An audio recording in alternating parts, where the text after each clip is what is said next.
J'aimerais commencer avec vous par une petite question, un petit concours. Non, on ne va pas dire un concours parce que là, vous allez espérer qu'il y a quelque chose à gagner. Et il n'y a rien à gagner. Je vous préviens, il n'y a rien à gagner, je vous le dis tout de suite. Ne croyez pas cela, n'ayez pas d'espérance par rapport à cela. Mais juste une petite question. Parce que moi, c'est ce qui m'a interpellé, c'est en tout cas cette dernière semaine en préparant ce message. C'est quelque chose que je n'avais jamais pensé, je n'avais jamais réfléchi à cela, en tout cas pas sous cet angle-là, pas de cette manière-là. Mais une question, et peut-être que vous n'allez pas forcément voir le rapport avec notre thème pour commencer, mais c'est profondément dans le thème. Une question toute simple, combien de fois dans le Nouveau Testament, dans l'Ancien Testament, c'est une seule fois, mais combien de fois dans le Nouveau Testament trouvons-nous l'expression « tu aimeras ton prochain comme toi-même » ? Alors, sans doute qu'il y en a certains qui vont commencer à aller sur leur GSM, trouver les applications, les concordances bibliques ou les dictionnaires bibliques ou quelque chose comme ça. Non, de toute façon, il n'y a rien à gagner. Donc, vous pouvez y aller, hein, mais voilà. Combien de fois, d'après vous ? Seb ? 5 ? Tu es un petit peu bas. Giovanna ? Non. Mais presque. Voilà. On va mettre fin au suspense.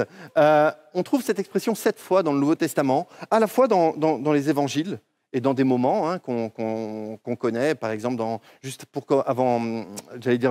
la parabole du bon samaritain, où il est question de « tu aimeras ton prochain comme toi-même ». Mais on le trouve aussi dans des épîtres, l'épître aux Romains, l'épître de Jacques, et aussi particulièrement dans l'épître aux Galates, et on lira ce passage dans un instant. Et peut-être que vous vous dites « oui, mais Timothée, mais qu'est-ce que tu es en train de nous dire ce matin ? On pensait, on s'attendait, il y a même des vignettes qui ont été faites. Normalement, tu dois nous parler sur marcher selon l'esprit ou marcher par l'esprit. Pourquoi tu viens nous parler de tu aimeras ton prochain comme toi-même ? Alors, je vous rassure, on n'a pas changé de série, on n'a pas changé d'idée, on n'est pas passé sur une série sur les 10 commandements. Pas pour l'instant, peut-être qu'on fera une série plus tard sur les 10 commandements, ça pourrait être aussi très intéressant. Mais il y a un rapport. Et il y a un rapport qui est réel et qu'on ne fait pas peut-être forcément a priori. Il y a un rapport entre marcher par l'esprit et le commandement du Seigneur qui est encore d'actualité, qui nous dit « tu aimeras ton prochain comme toi-même ». Et même, on va voir dans ce texte de l'Épître aux Galates, le rapport est tellement évident que certains commentateurs disent « mais marcher par l'esprit, c'est aimer son prochain comme soi-même ». Alors, on va voir qu'il y a quand même quelques petites nuances. Mais mon message, et en tout cas le but de mon message, simplement, c'est vous dire que la vie de l'esprit, et notre thème c'est être redynamisé par l'esprit, la vie de l'esprit, c'est ce qui va nous permettre de manifester le caractère de Jésus. Et le caractère de Jésus, la vie de Jésus, l'œuvre de Jésus, les actions de Jésus démontraient ce commandement ou obéissaient à ce commandement, manifestaient ce commandement, tu aimeras ton prochain comme toi-même. Quelques lectures ce matin, en tout cas une lecture principale dans l'Épître aux Galates au chapitre 5 et au verset 13. Et c'est un passage d'une grande richesse. Et mardi, le pasteur Sébastien nous parlera du fruit de l'esprit. Donc, c'est aussi quelque part une préparation à mardi ou un complément. Comme, juste pour vous dire, pour vous signaler, on travaille et nos thèmes de prédication ne sont pas pris comme ça au hasard. Avec Eric, avec Sébastien, on se retrouve, on essaie de se retrouver régulièrement pour discuter, mais qu'est-ce qui est important à souligner par rapport au thème d'être redynamisé par l'esprit, dans quel est l'angle de prédication ou quel texte nous voulons aborder ensemble. Et ce matin, le thème, effectivement, c'est marcher selon l'esprit. Et c'est important. C'est important parce qu'on veut vraiment poser des bases, on veut vraiment poser des fondations. Je ne vais pas reprendre tout ce qui a été dit jusqu'à présent, mais écoutez, réécoutez peut-être, parce qu'on veut vraiment essayer de donner une vision très large de ce que le Saint-Esprit fait et de ce qui il est dans nos vies. Galates au chapitre 5, et on lira des versets 13 à 25. Galates 5, 13 à 25. Normalement, ils doivent s'afficher, ils s'affichent derrière moi. Et il est dit, « Frères, vous avez été appelés à la liberté. Seulement, ne faites pas de cette liberté un prétexte de vivre selon la chair, mais rendez-vous par la charité serviteurs les uns des autres. Car toute la loi est accomplie dans une seule parole, dans celle-ci. Tu aimeras ton prochain comme toi-même. Mais si vous vous mordez et si vous vous dévorez les uns les autres, prenez garde que vous ne soyez pas détruits les uns par les autres. Je dis donc, marchez selon l'esprit et vous n'accomplirez pas les désirs de la chair. Car la chair a des désirs contraires à ceux de l'esprit, et l'esprit en a de contraires à ceux de la chair. Ils sont opposés entre eux, afin que vous ne fassiez pas ce que vous voudriez. Si vous êtes conduits par l'esprit, vous n'êtes point sous la loi. Or, les œuvres de la chair sont manifestes. Ce sont l'impudicité, l'impureté, la dissolution, l'idolâtrie, la magie, les inimitiés, les querelles, les jalousies, les animosités, les disputes, les divisions, les sectes, l'envie, l'ivrognerie, les excès de la table et toutes les choses semblables. Je vais reprendre un peu ma respiration et aussi permettre que la traduction en langue des signes, qu'on n'aille pas trop vite. Je vous dis d'avance, comme je l'ai déjà dit, que ceux qui commettent de telles choses n'hériteront point du royaume de Dieu. Mais le fruit de l'esprit, c'est l'amour, la joie, la paix, la patience, la bonté, la bénignité, la fidélité, la douceur, la tempérance. La loi n'est pas contre ces choses. Il va falloir, Sébastien, que mardi prochain, tu expliques ce que c'est la bénignité, parce que c'est un mot qu'on n'utilise pas tellement souvent, mais on te fait confiance. Ceux qui sont à Jésus-Christ ont crucifié la chair avec ses passions et ses désirs. Si nous vivons par l'Esprit, marchons aussi selon l'Esprit. Je vais juste répéter ce dernier verset qui pour moi est essentiel. Si nous vivons par l'Esprit, marchons aussi selon l'Esprit. Pour donner un petit mot de contexte, dans l'Épître aux Galates, très rapide, l'Épître aux Galates est une épître circulaire, c'est une lettre circulaire que l'apôtre Paul a envoyée à plusieurs églises en Galatie. La Galatie, c'est en Asie mineure, une partie de la Turquie actuelle. Et donc, l'apôtre Paul envoie ces lettres aux églises qu'il a fondées durant ses voyages missionnaires, et ces lettres devaient être transmises d'église en église pour être lues. Et l'un des problèmes majeurs de ces églises, c'est qu'après le départ de l'apôtre Paul, plusieurs personnes, plusieurs prédicateurs étaient venus pour insister, mais insister fortement sur le besoin d'accomplir scrupuleusement et de respecter strictement la loi de Moïse, que ce soit par rapport à la circoncision, par rapport au respect des fêtes, par rapport au respect de la loi. Et donc l'apôtre Paul écrit pour défendre un petit peu son enseignement, défendre son ministère et pour remettre, si vous me permettez l'expression, l'église au milieu du village. Je ne sais pas si cette expression est très heureuse, mais en tout cas pour remettre et rappeler ce qui est très important. Et toute l'épître aux Galates, et c'est pour ça que c'est sans doute une de mes épîtres préférées. Toute l'épître aux Galates est fondée sur une opposition, sur des contrastes. Et l'apôtre Paul va parler durant cette épître de la liberté et de l'esclavage. L'apôtre Paul va parler dans cette épître de la grâce et de la loi. L'apôtre Paul va parler dans cette épître de la chair et de l'esprit, comme nous l'avons lu. Il va parler aussi de l'ancienne nature et de la nouvelle nature.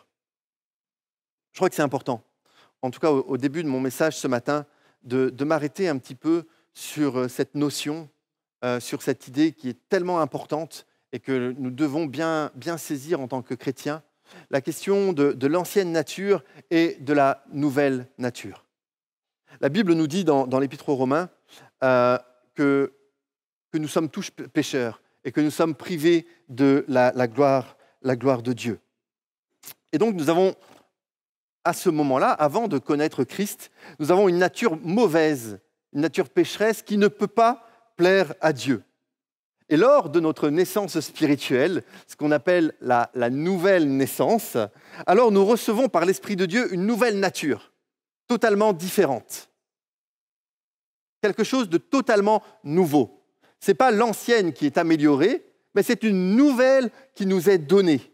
Une nouvelle nature donnée par l'Esprit de Dieu. Et cette nouvelle vie, cette nouvelle nature, seuls ceux qui ont fait une véritable expérience de conversion, de nouvelle naissance avec Jésus, l'ont revêtue. La nouvelle nature, elle n'est pas donnée à tout le monde. La nouvelle nature, elle n'est pas donnée à ceux qui simplement, vous venez une fois dans l'église et voilà. Pour cela, il faut avoir fait une expérience de nouvelle naissance, une expérience de conversion, une expérience de repentance où nous nous repentons de nos péchés, où nous reconnaissons que nous sommes pécheurs et que nous avons besoin de Dieu, une expérience où nous décidons de placer notre foi en Jésus-Christ. Et c'est important, parce que l'apôtre Paul, ici, s'adresse à des personnes qui ont vécu cette nouvelle naissance. Et il dit, voilà, maintenant vous avez ces deux natures. Maintenant vous avez le désir de la chair, comme nous l'avons lu, mais vous avez les désirs de l'esprit.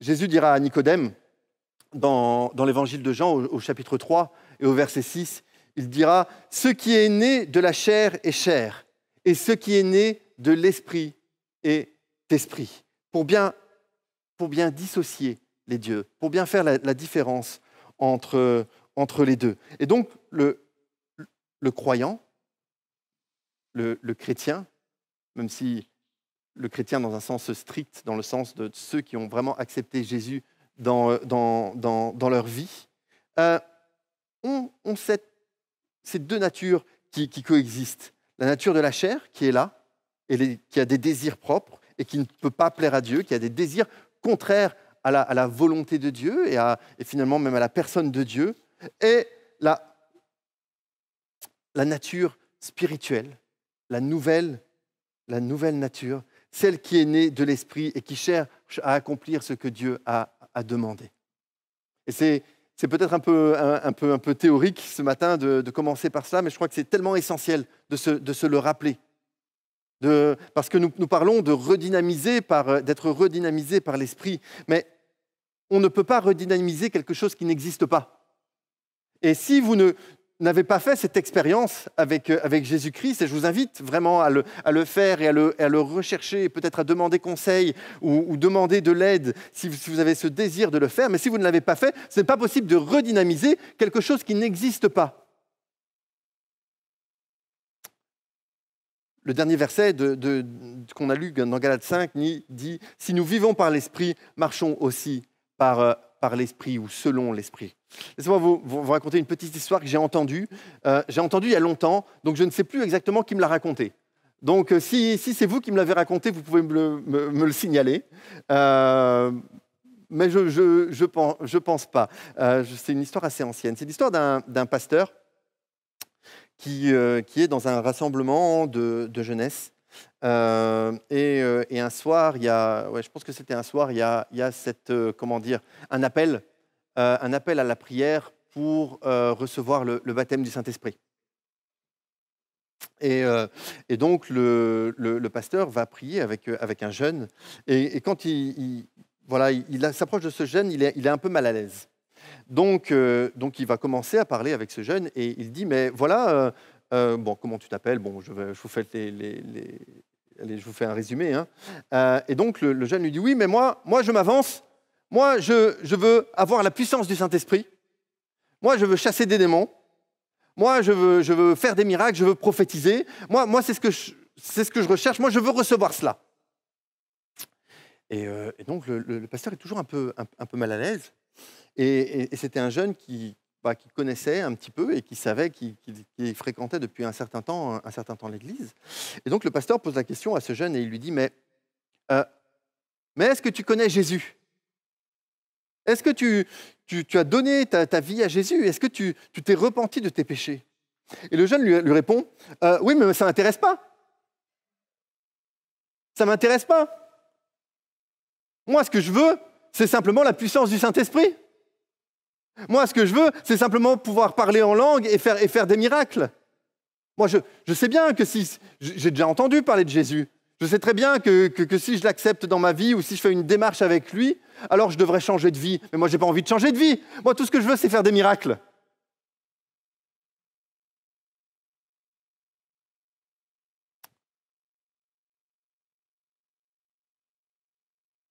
On peut penser...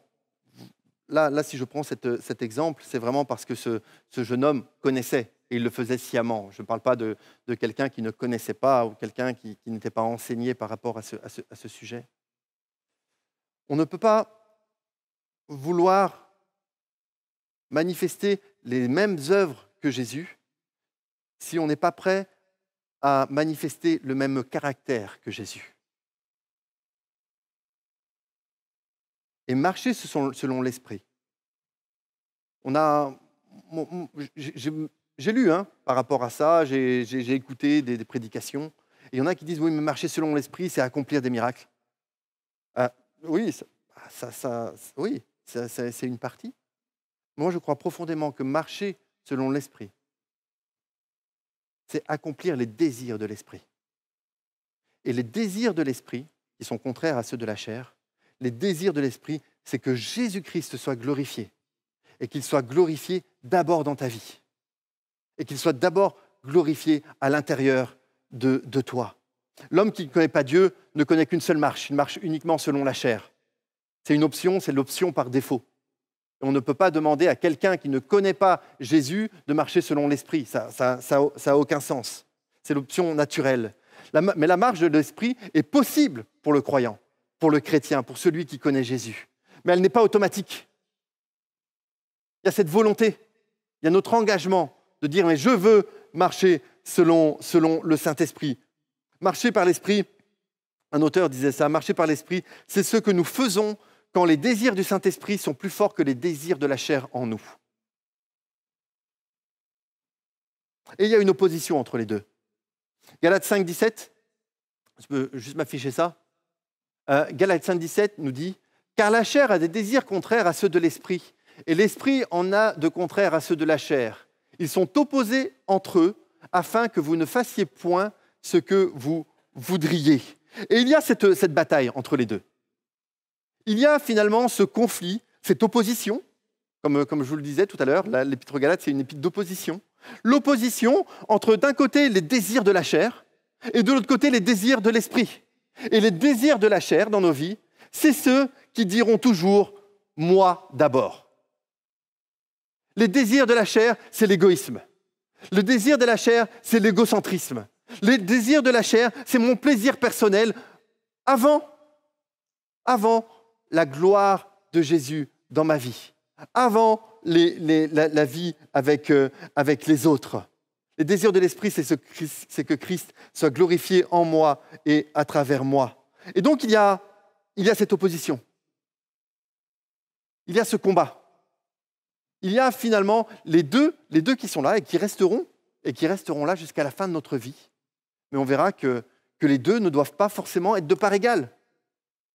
On peut grandir. On peut grandir dans l'esprit et finalement accomplir de moins en moins les désirs de la chair et faire taire la chair en nous. C'est un peu ce que dira Jean-Baptiste à un moment dans Jean 3 au verset 30. Il dira « Il faut qu'il croisse et que je diminue ». Et je pense vraiment que marcher par l'esprit, c'est diminuer. C'est le moi qui diminue.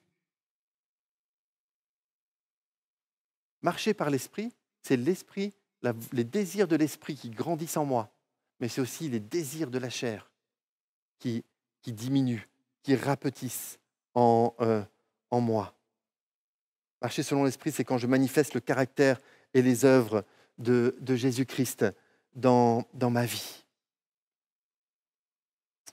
Et vous allez me dire, mais quel est le rapport finalement avec « tu aimeras ton prochain comme toi-même » ?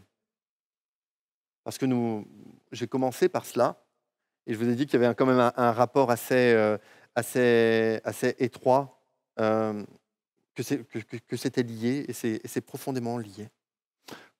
dans le passage que nous avons commencé à lire, il est parlé de relations. Et on ne sait pas exactement ce qui se passait dans l'Église, dans les églises en Galatie, chez les Galates. Mais l'apôtre Paul va quand même utiliser des mots très forts. Il va utiliser des mots très forts pour décrire les relations et pour les avertir. Il va utiliser au verset 15, il va parler de mordre, il va parler de dévorer, il va parler d'être détruit. C'est pas rien.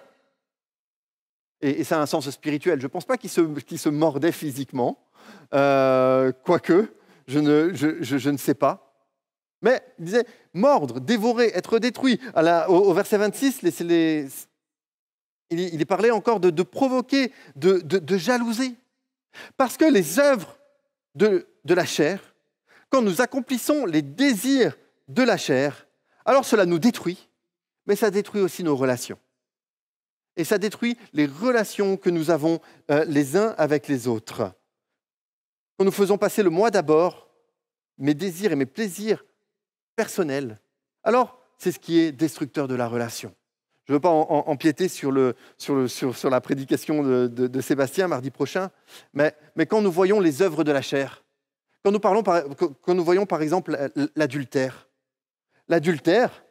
c'est quand je fais passer mes désirs, mon plaisir, avant ma relation avec le conjoint.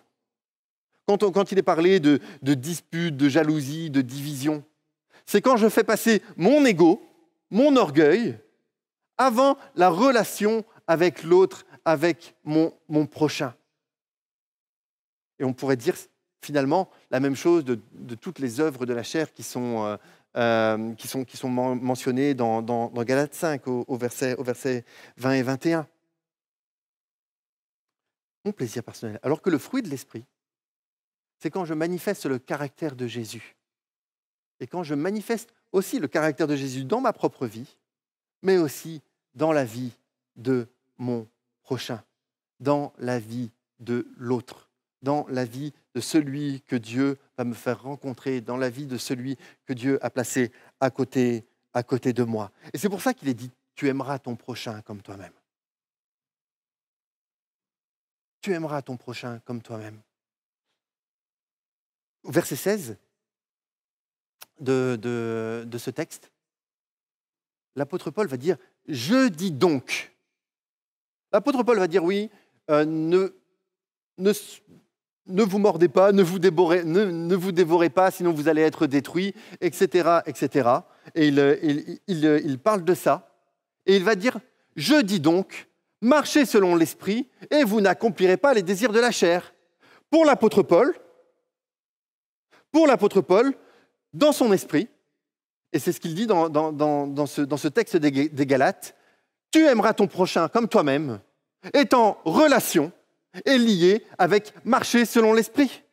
Et que si tu ne marches pas selon l'esprit, alors tu ne peux pas accomplir pleinement ce commandement de tu aimeras ton prochain comme toi-même. Et les deux sont liés. Et marcher selon l'esprit, ce n'est pas simplement les œuvres de Dieu que nous manifestons, c'est le caractère de Jésus qui est là et qui s'imprime de plus en plus au plus profond de notre cœur. Et il est parlé d'amour. Tu aimeras ton prochain comme toi-même. Je pense que ce n'est pas un hasard si le premier élément du fruit de l'esprit qui est mentionné, c'est l'amour. Parce que c'est le style de vie. À tes souhaits, Giovanna. C'est le style de vie de ceux qui sont animés par le Saint-Esprit. L'amour, c'est le style de vie de ceux qui portent le fruit de l'esprit. La chair nous pousse à l'égoïsme. Le désir de l'esprit, c'est de manifester l'amour. Et les deux sont en combat. L'égoïsme et le fait de manifester l'amour. Romains 13, les versets 9 et 10 vont dire les choses un petit peu différemment, mais c'est la même chose. En effet, les commandements, tu ne commettras point d'adultère, tu ne tueras point, tu ne déroberas point, tu ne convoiteras point, et ce qu'il peut encore y avoir se résume dans la parole, tu aimeras ton prochain comme toi-même. L'amour ne fait point de mal au prochain. L'amour est donc l'accomplissement de la loi. Et juste pour une petite parenthèse rapide.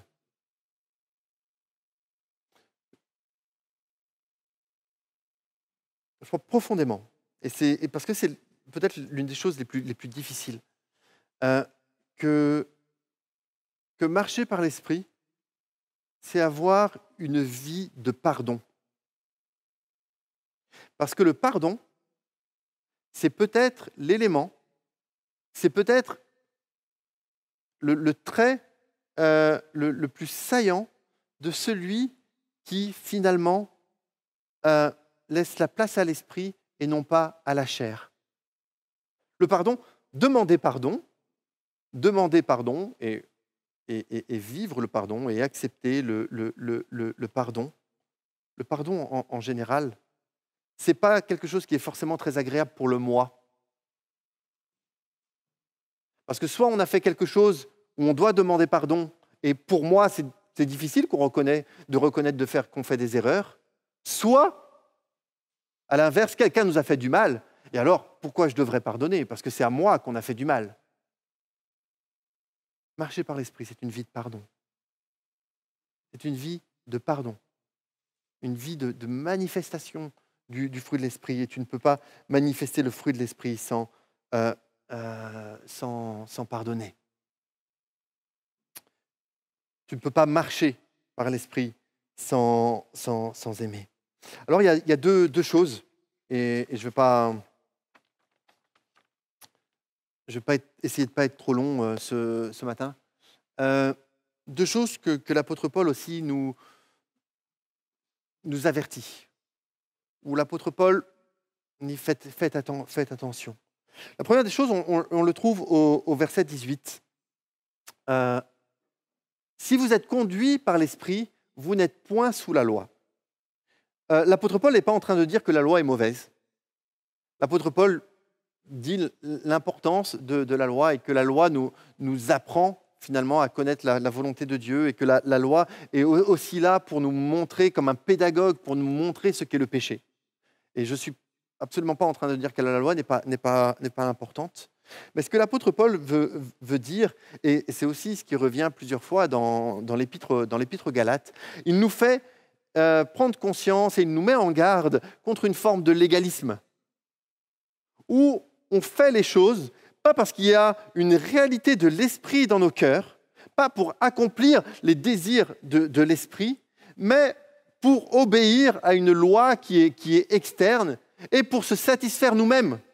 Le légalisme, c'est la satisfaction du moi. Le légalisme, c'est dire « je peux y arriver tout seul ». Le légalisme, c'est de dire « regardez comme je suis bien, comme je suis presque parfait ». Et l'apôtre Paul va leur dire « mais non, ce n'est pas la même chose. Moi, ce n'est pas, je ne vous ai pas prêché une loi qui est externe et une loi où qu'il faut obéir à la lettre. Moi, je vous ai prêché quelque chose d'intérieur. Je vous ai prêché la réalité de l'esprit qui travaille dans vos vies, dans l'esprit qui vous pousse, qui vous conduit à marcher, et qui vous conduit à accomplir et à vivre le fruit de l'esprit. Alors, il y a d'un côté ce danger, et à l'autre extrême, et c'est un extrême que l'on peut retrouver, c'est sans doute une des choses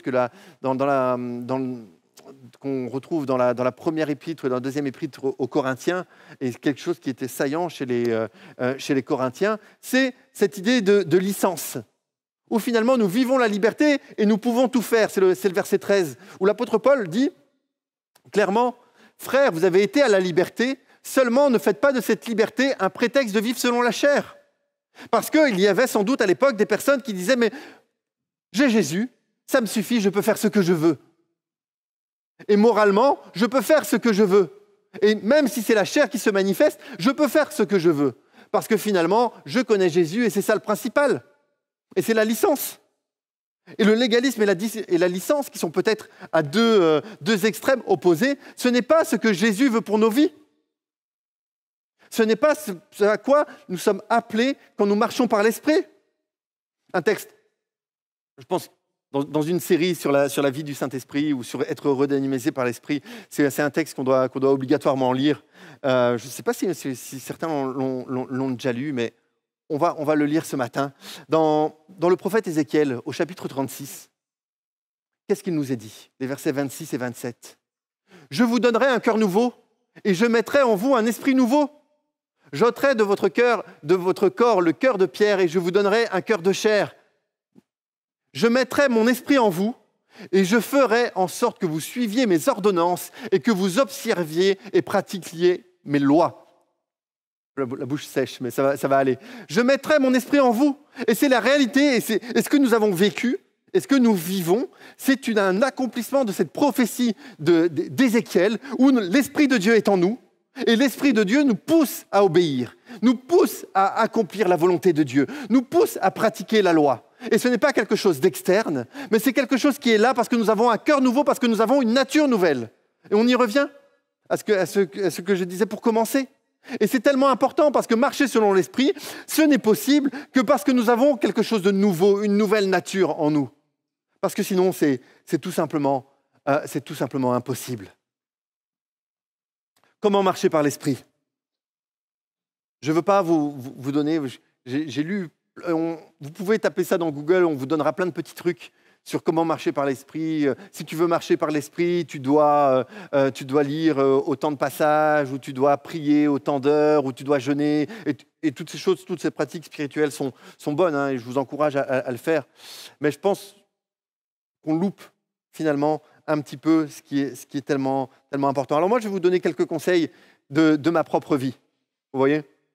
Donc, je ne sais pas si ça peut vous être utile, mais en tout cas, moi c'est tellement important pour moi.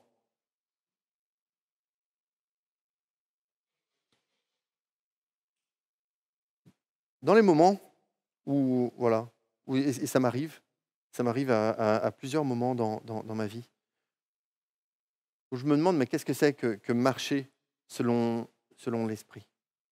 Quand je me dis, mais quel est le désir du Saint-Esprit pour ma vie? Il y a une chose que j'aime me rappeler, et que je pense me rappellerai toute ma vie. Et l'apôtre Paul en parle un petit peu dans ce passage.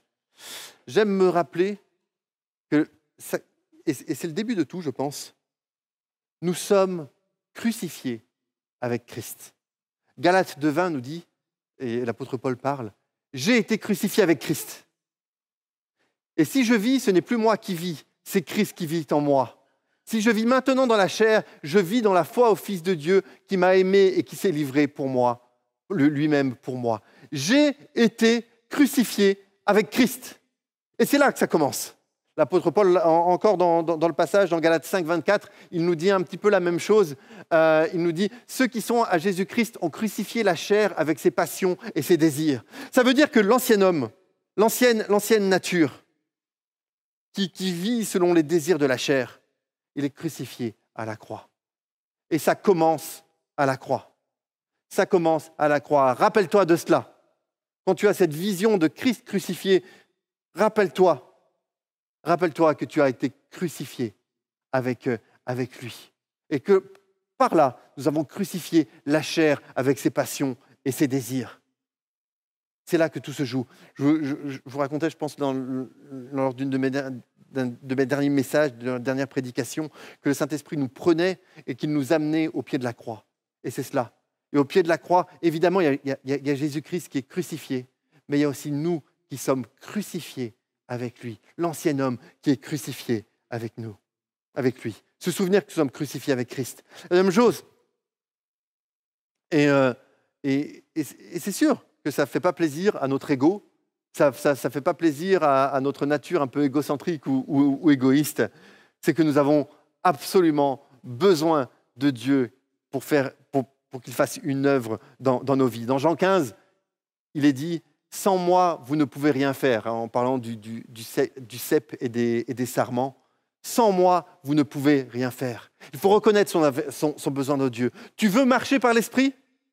Reconnais que tu as besoin de Dieu. Reconnais que tu as besoin que ce soit l'Esprit de Dieu qui fasse quelque chose dans ta vie. Tu ne peux pas marcher par l'Esprit par toi-même. Mais reconnais que tu as besoin de Dieu. Ce n'est pas ta nature, ta nature humaine, ta nature de chair qui va vouloir accomplir la volonté de Dieu. Tu as besoin de reconnaître que tu as ton besoin de Dieu, ton besoin de Jésus dans ta vie. Le psaume 51, au verset 12, nous dit « Mais ô Dieu, crée en moi un cœur pur, renouvelle en moi un esprit bien disposé. » On a une version un peu différente, ou peut-être que ce n'était pas vraiment le bon passage, mais au psaume 51, « Ô Dieu, crée en moi un cœur pur, renouvelle en moi un esprit bien disposé. » Prie. Est-ce que nous prions vraiment cela? Et c'est une question que je me suis posée moi-même. Alors on est très rapide à demander des choses à Dieu, à dire pour nos requêtes, pour notre pain quotidien, pour l'intercession, et ces choses sont excellentes, ces choses sont bonnes. Mais j'aimerais aussi que dans nos prières, nous intégrions, Seigneur, je veux marcher par l'Esprit. Je veux marcher par l'Esprit, grandis en moi, que ton caractère s'imprime en moi, que ton caractère continue de se manifester en moi. Bien sûr, il y a après toute une mise en action et c'est important. Mais bien plus que des petits trucs. Moi, j'aimerais simplement qu'on se rappelle que nous avons besoin de l'œuvre du Saint-Esprit dans nos vies pour obéir à Dieu. Nous avons besoin de l'œuvre du Saint-Esprit dans nos vies pour aimer notre prochain, pour aimer celui que Dieu a placé à côté de nous. Nous avons besoin de l'action du Saint-Esprit dans nos vies pour aimer nos enfants, pour aimer notre épouse ou notre mari, pour aimer notre famille, pour aimer nos voisins, pour aimer toutes les personnes que Dieu va placer sur notre route. C'est ça. Alors bien sûr, ceux qui ne connaissent pas Dieu peuvent aussi avoir des actes d'amour. Je dis pas le contraire. Mais là, nous parlons d'autre chose. Nous parlons de cette réalité, de l'accomplissement des commandements de Dieu, de l'accomplissement de la volonté de Dieu. C'est ce qu'on appelle la sanctification, finalement. Alors, certains peuvent voir ça presque comme un gros mot, la sanctification, mais c'est la réalité de notre vie. Le Saint-Esprit est là pour notre sanctification, pour l'œuvre dans notre cœur. Arrêtons de voir le Saint-Esprit comme un outil qu'on utilise pour chasser des démons ou pour prophétiser. Et bien sûr que ça existe. Et bien sûr que nous devons rechercher cela aussi. Et je ne dis pas le contraire. Mais s'il vous plaît, le Saint-Esprit, c'est notre cœur. Et ça commence dans notre cœur. Et ça commence par Jésus-Christ glorifié dans notre cœur. Et il y a du travail. En tout cas, dans ma vie, il y a du travail. Après, j'espère que ce matin, vous vous rendez compte que dans votre vie, il y a aussi du travail. Mais 2 versets pour conclure. 2 versets pour conclure.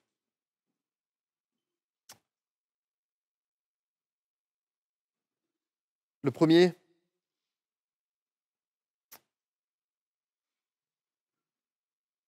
verset nous dit, et c'est dans Galates 5 au verset 16, tu peux l'afficher. « Je dis donc, marchez selon l'esprit, et vous n'accomplirez pas les désirs de la chair. » Ce que j'aime dans ce passage, c'est que nous sommes dans une promesse. Nous sommes dans une promesse. Il y a cette réalité, il y a cette invitation de l'apôtre Paul, marchez selon l'esprit, parce que c'est ce qui est là dans notre vie nouvelle. C'est notre nouvelle nature. Si nous vivons par l'esprit, nous marchons par l'esprit. Nous devons marcher par l'esprit. Marchez selon l'esprit, mais il y a aussi, vous n'accomplirez pas les désirs de la chair. Alors peut-être qu'il y a des combats dans ta vie ce matin. Des combats où tu sais que tu accomplis les désirs de la chair.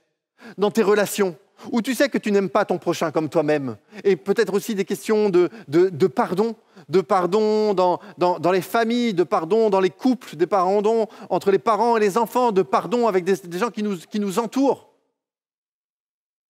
Mais il y a aussi cette réalité que si tu décides de marcher par l'esprit, alors petit à petit, tu accompliras de moins en moins les désirs de la chair. C'est une promesse. C'est une promesse. Il n'est pas dit peut-être que. Il n'est pas dit au conditionnel. Il est dit, plus tu laisses la place au Saint-Esprit, au désir du Saint-Esprit, et plus les désirs de la chair diminuent dans ta vie. S'il vous plaît. Quels sont les désirs de la chair chez toi ce matin? Viens à Dieu. Simplement. Rappelle-toi que tu es crucifié avec lui. Souviens-toi de cela. Souviens-toi que tu as besoin de lui. Et encore plus aujourd'hui qu'hier et encore moins que demain, si vous me permettez cette expression-là.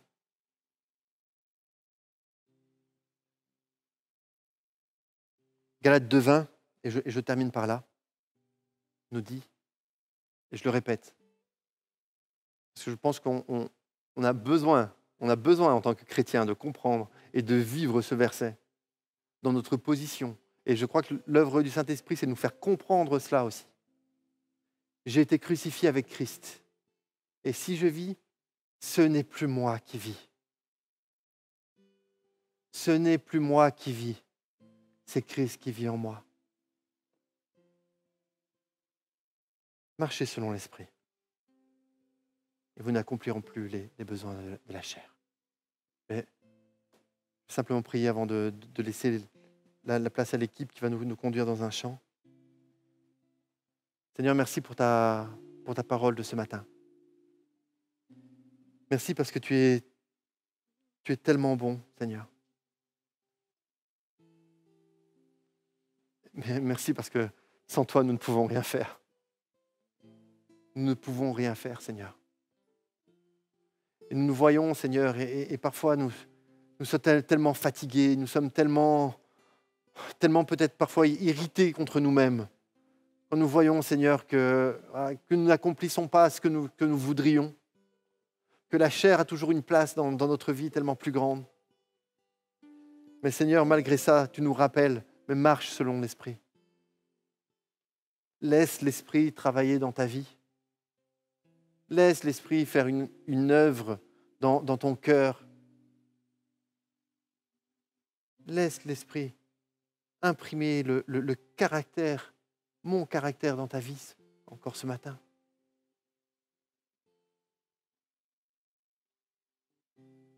Nous voulons marcher, Seigneur. Marcher selon ton esprit. Nous ne voulons pas, Seigneur, nous contenter de voir et de croire que tu nous appelles à faire des miracles ou des grandes choses. Et bien sûr, tu nous appelles à cela. Mais nous voulons que ça commence au fond de notre cœur, Seigneur. Au fond de notre cœur. Que nous ne manifestions pas les œuvres de la chair, mais qu'au contraire, Seigneur, notre Église soit pleine du fruit de l'Esprit. Sois béni, Seigneur. Amen. Tel que je suis, sans rien à moi. Jésus. Sinon, ton sang versé pour moi et ta voix qui m'appelle à toi, agneau de Dieu, je viens. Je